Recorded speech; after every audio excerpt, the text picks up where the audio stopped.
पुढची महत्त्वाची बातमी। राज ठाकरे आणि मुख्यमंत्री देवेंद्र फडणवीस यांच्या ताज लँड्स व एंडवरील भेटीच्या मुद्द्यावरून आता मंत्री आशिष शेलार आणि मनसे नेते संदीप देशपांडे यांच्यात शाब्दिक जुगलबंदी रंगली। नेमकं कोणी कोणाला भेटायला बोलवलं या मुद्द्यावरून हा सामना रंगलाय। नेमकं शेलार आणि संदीप देशपांडेंमध्ये काय सामना रंगलाय आपण बघूया।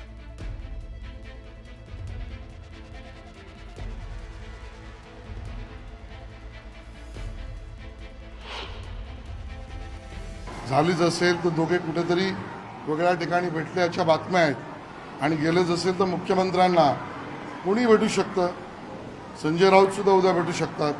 त्यामुळे मुख्यमंत्र्यांना भेटण्यावर ज्यांच्या बुद्धीत प्रश्न पडतात त्यांचा बुद्धिभेद झालाय का? आज एक प्रश्न जो आशिष शेलारांना विचारला की काल राज ठाकरे आणि देवेंद्र फडणवीस भेटले 2 दिवसापूर्वी, तर त्यांनी असं क्रोनॉलॉजी चुकवलं। ते म्हटले देवेंद्रजी राज ठाकरेंना भेटले नाही, राज ठाकरे देवेंद्रजी नाही भेटले। कसं पाहताय या वक्तव्याकडे? मला असं वाटतं देवेंद्रजी राजसाहेबांना भेटले का राजसाहेब देवेंद्रजींना भेटले, याच्यामध्ये ना देवेंद्रजींना काही कमीपणा वाटतो ना राजसाहेबांना काही कमीपणा वाटतो। पण काही लोक हे चहापेक्षा किटली गरम टाईपमध्ये असतात, त्या टाईपमधले लोक असा विचार करतात, त्याला काय फार महत्त्व देण्याची गरज नाही। असतात म्हणजे चहापेक्षा किटली गरम असणारे लोक असतात, त्यातले जे लोक आहेत।